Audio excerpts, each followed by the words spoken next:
మీ ప్రభావం. నేను చేసే వంటకము చవంగాలండి, స్వీట్ రెసిపీ. 2 కప్పులు మైదా తీసుకోవాలండి. ఈ కప్పుతో 2 కప్పులు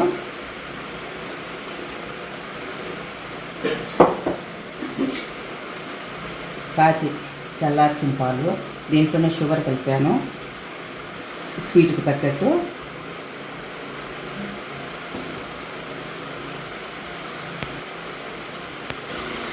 చిటికెడు సాల్ట్ అండి.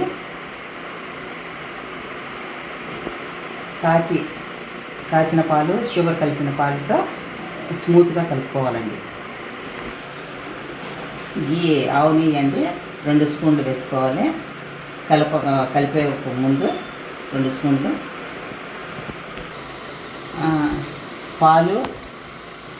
పాలలో షుగర్ వేసానండి.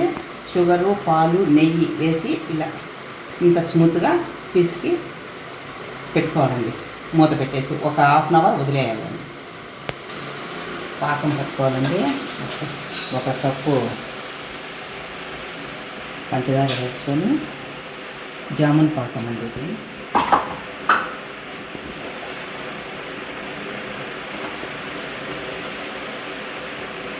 జామున్ ఇది 1 కప్పు షుగర్ వేసుకొని 1 కప్పు వాటర్ వేసుకోవాలండి. జామున్ పాకం పట్టుకోవాలి. ఇలా జామున్ పాకం లాగా వస్తుందండి. సిక్కీగా ఇలా ఒక 2 మినిట్స్కు ఇట్లా పొంగు వచ్చినప్పుడు ఒక 5 ఇలాచీలు, అదే యాలకలండి, వేసుకోవాలి. ఆయిల్ పూరి మునిగేంత వరకు వేసుకోవాలండి.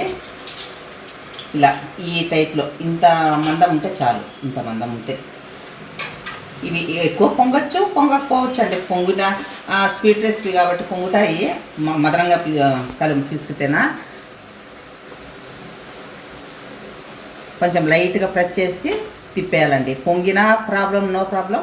పొంగకపోయినా నో ప్రాబ్లం అండి. ఎక్కువసేపు ఉండకూడదండి, మరి కాలుతుంది. ఎక్కువసేపు ఉండకూడదు. ఈ టైప్ తీసేసినాక చక్కెర పాకం ఉంది కదండి,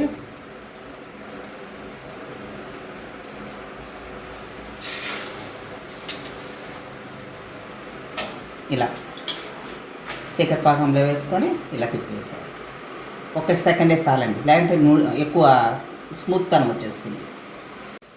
ఇలా పూరి అయినాకండి చక్కెర పాకంలో వేసాం కదండి. పైన పచ్చి కొబ్బరి కానీ చక్కెర కానీ ఆల్రెడీ స్వీట్ ఉంటుంది కదండి, మళ్ళీ చక్కెర ఎగుటుగా అనిపిస్తుంది కాబట్టి పచ్చి తరుగు తురిమేసి వేసుకోవాలా. ఇది కొంచెం ఒక 10 నిమిషాలు ఫ్రిడ్జ్లో పెట్టేయాలండి. అద్భుతంగా ఉంటుందండి ఈ స్వీట్ రెసిపీ. ఈ వీడియో లైక్ చేయండి, షేర్ చేయండి, సబ్స్క్రైబ్ చేసుకోండి.